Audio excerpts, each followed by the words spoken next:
Muito bem, amigos aqui do YouTube. Hoje o tema é o seguinte: a oração faz Deus mudar de ideia? Bom, esse é um tema que algumas pessoas acham simples, mas a verdade é que ele tem sua complexidade. A oração, afinal de contas, é útil ou é inútil? Se Deus já sabe todas as coisas, por que eu e você continuamos orando? Será que realmente a nossa oração muda Deus? Se Deus não erra, então a intenção dele era certa.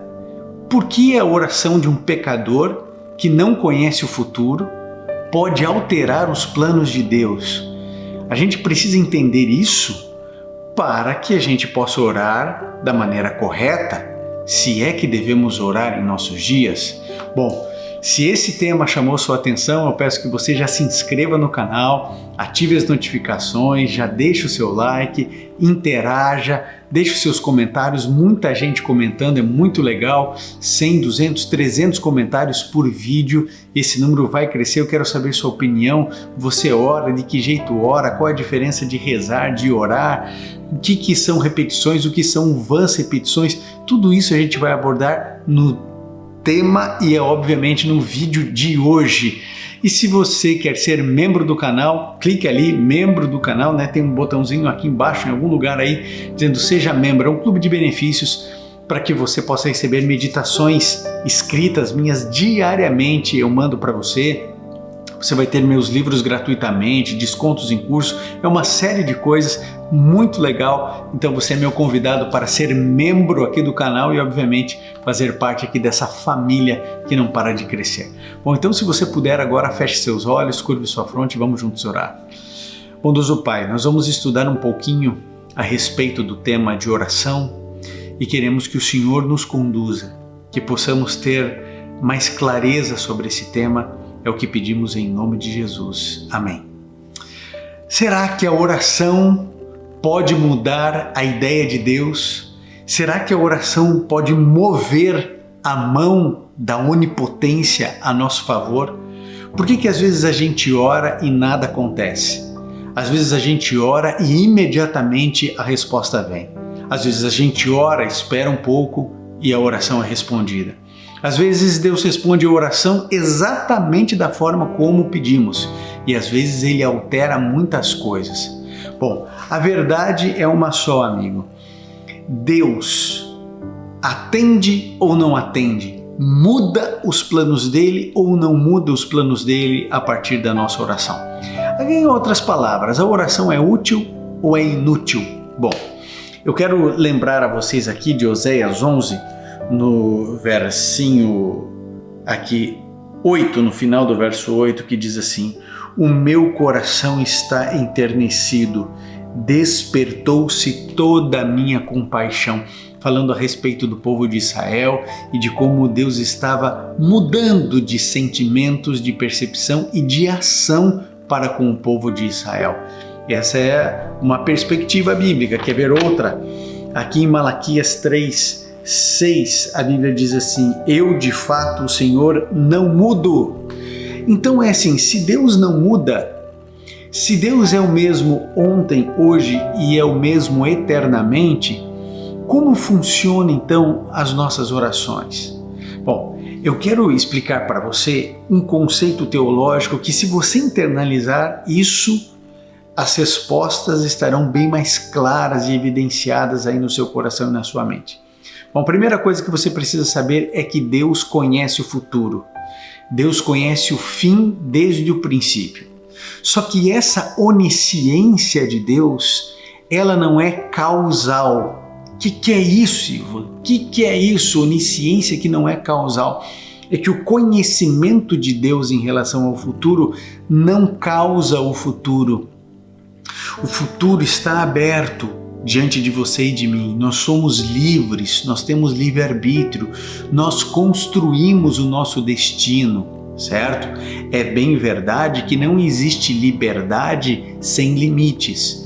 Deus impõe limites até mesmo à nossa liberdade. Ele disse às ondas: até que virás e não passarás.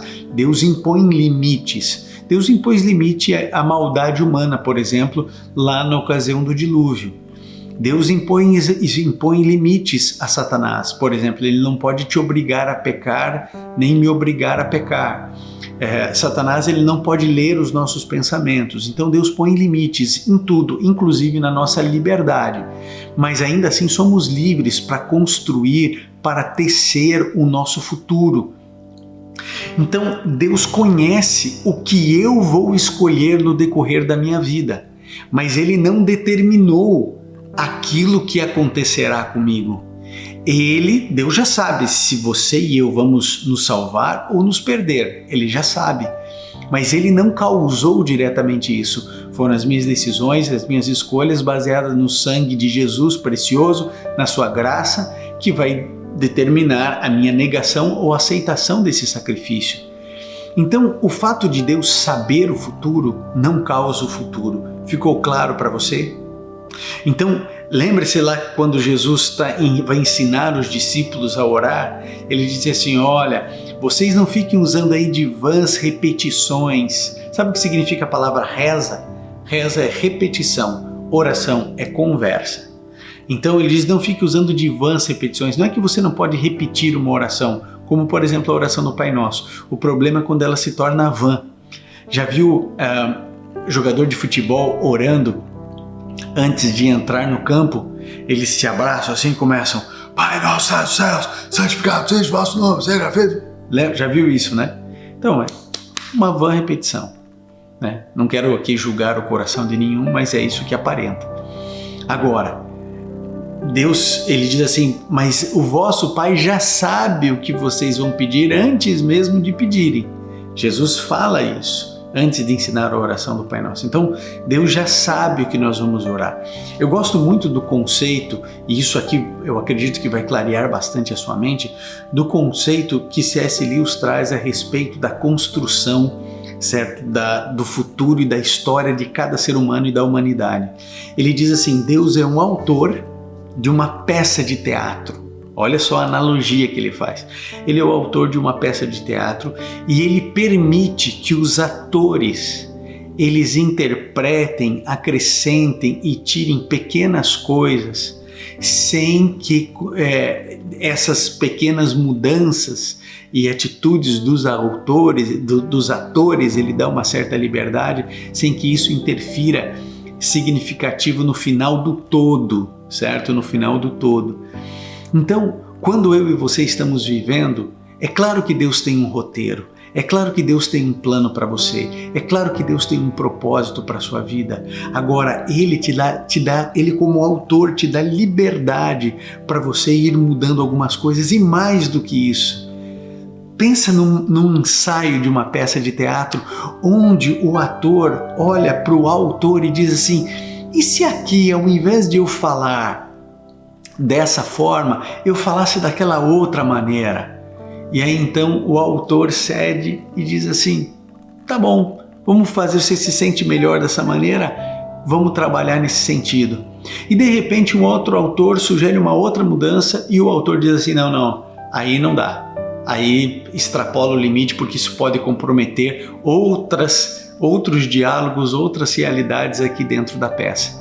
Então, o autor da vida, o autor do tempo, o autor da tua existência, ele vai controlando isso. Então, em certo sentido, quando nós oramos, sim, nós podemos mudar os planos originais de Deus. Mas lembrem-se que Deus tem um propósito maior. Deus, ele está no controle de todas as coisas. Então ele entra na nossa história, ele entra no tempo, ele entra na nossa realidade. Deus interfere na nossa realidade, em outros momentos ele escolhe não interferir, em alguns momentos ele permite algumas ações até erradas dos homens e pecados como o meu e como o seu. E por outro lado, em alguns momentos ele interage e diz assim, não, aqui é o seu limite. E Deus impede que a determinada maldade possa acontecer. O fato é que Deus é um grande regente. E eu e você podemos sim nos aproximar de Deus em humildade e pedir que Deus mova a sua mão em nosso favor. Não é errado falar isso. Pelo contrário, a Bíblia diz que Deus faz um convite a você. Ele diz assim: vinde e arrazoemos. Vamos conversar, vamos dialogar. Deus, Ele escolhe você, Deus te fez inteligente, com liberdade, e Ele deu, lembra-se, a Adão e Eva o governo dessa terra.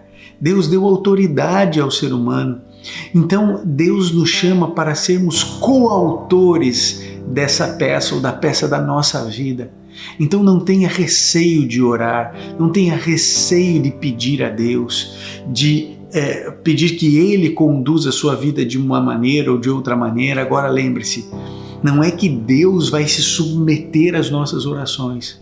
Não, é um Deus que ama os seus filhos e que quer ouvir o que eles têm a dizer. É mais ou menos assim. Eu sou pai do Gabriel e da Sofia. E às vezes eu tenho alguns planos, sei lá, para as férias. Mas esses planos, eles envolvem tempo, recurso, segurança, viabilidade. Tem uma série de coisas que talvez eles, na idade deles, ainda não consigam ver o todo. Mas eu quero ouvi-los. Às vezes eles falam assim: pai, se a gente fizer desse outro jeito. E aí, para atendê-los, para fazê-los mais felizes, eu desvio a rota. Era para ficar um dia naquela cidade, a gente fica 3. Às vezes eu estava pensando nesse ponto turístico aqui, eles não querem, então nós vamos para um outro lugar. E há uma interação para o bem-estar deles e para a alegria e a felicidade deles. Deus também tem um plano e tem um propósito para a tua vida. Mas quando você interage, conversa, ora, pede, Deus faz pequenos ajustes sem comprometer a sua salvação, sem comprometer o seu futuro. Porque se você e eu pedirmos alguma coisa que inviabilize mais para frente a nossa salvação, como Ele conhece o fim desde o princípio, Ele diz não. Mas se aquilo não vai alterar necessariamente o nosso destino eterno, Deus manifesta o seu amor querendo ver sua alegria, sua felicidade, seu prazer, seu conforto, sua satisfação. Porque lembre-se daquilo que Jesus Cristo disse: se vós que sois maus sabeis dar boas dádivas aos vossos filhos, quanto mais o vosso Pai Celeste. Então não tenha receio em orar. Deus está ansioso em te abençoar. Qual é o teu sonho? Pode ser coisa pequena, pode ser coisa grande, pode ser alguma coisa estruturante, talvez seja uma coisa apenas de superfície, de maquiagem. Não importa. Nada do que aconteça na sua vida é desimportante para Deus. Cada detalhe, cada coisa profunda ou cada coisa rasa, todas elas são importantes para o seu Criador, que ama você, que tem você por filho, por filha. Então sim, eu e você podemos orar, devemos orar. É garantia de que a nossa oração vai ser atendida imediatamente do jeito que eu quero? Obviamente que não, porque na minha cabeça eu estou pedindo uma bênção, mas talvez sem saber eu esteja pedindo uma maldição.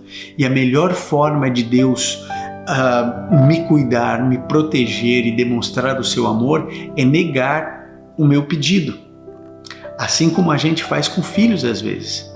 Às vezes o filho quer só tomar sorvete ou só quer comer chocolate. E a gente, por amor a ele, não permite. E às vezes a criança fica chateada, bate o pé, bate a porta, não entende a nossa decisão, acha que a gente está errado, que é injustiça, que a gente podia ter deixado. Mas a gente diz não, exatamente por amor. Muitas vezes as nossas orações são negadas porque a gente não sabe pedir. A gente pede mal, a gente pede simplesmente por questões egoístas, a gente pede em desconsideração às outras pessoas. Então, quando Deus diz não, 100% das vezes é por amor. Quando Deus diz sim para você, 100% das vezes é por amor. Deus, isso você pode ter certeza, Deus quer ver você feliz. E Deus trabalha para a sua felicidade, nessa terra e sobretudo no porvir. Agora, se alguma felicidade, algum prazer aqui na terra for comprometer a tua vida eterna, aí Deus tira, aí Deus nega. Você consegue perceber isso? Deus é o autor, você é o ator e Deus permite que haja interferências do ator no roteiro da peça. Não em todos os momentos, não em algumas situações que são cruciais. Alguns diálogos eles precisam ser ditos exatamente como está no script para que faça lógica toda a compreensão da peça. É apenas uma analogia, não é perfeita, mas nos ajuda a entender essa interação entre o autor da nossa vida e nós que somos os atores da nossa existência. Esse vídeo fez sentido para você? Esse vídeo de alguma maneira esclareceu alguns conceitos aí na sua mente? Ficou claro para você que o conhecimento de Deus a respeito do futuro não causa o futuro? É que Deus sabe o que você, na sua liberdade, vai escolher. Conceitos como esses são muito importantes para entendermos profecias, né? Conceitos como esses são muito importantes para nós entendermos a teologia da oração, e isso nos dá uma verticalização do conhecimento teológico para que a gente não seja enganado, para que a gente tenha uma compreensão mais clara das Sagradas Escrituras. E se esse vídeo fez sentido para você, eu peço que você compartilhe ele no seu grupo de WhatsApp. A gente tem vários grupos de família aí, né? Compartilha ali, tem ali, né? Compartilhar, uma setinha aqui embaixo. Compartilha. Se você não é inscrito no canal, inscreva-se aqui no canal, ative as notificações. Você já sabe, eu faço lives todos os dias. Por exemplo, eu fiz uma live agora que eu falo sobre que existem pessoas ao seu lado torcendo contra você. É verdade essa. Como que a gente lida com isso, né? Macumba, mandiga, mal olhado, inveja, gente que está batendo nas tuas costas, mas na verdade queria colocar um punhal aí nas tuas costas. Muita gente que está do nosso lado, que torce contra a gente. Fiz uma live só sobre isso. Então aqui no canal tem lives diárias para você, sempre ali 12:30, para que a gente tenha autoconhecimento, desenvolvimento pessoal, para que a gente tenha essa postura positiva em relação à vida, sempre trazendo a questão de filosofia, psicologia, educação, sociologia e teologia. Tudo isso dentro de um pacote nas nossas lives aqui diárias. Por isso é importante você se inscrever no canal e ativar as notificações. Um grande abraço a você, não deixe de colocar aqui o seu like. Um grande abraço para você e até o próximo vídeo.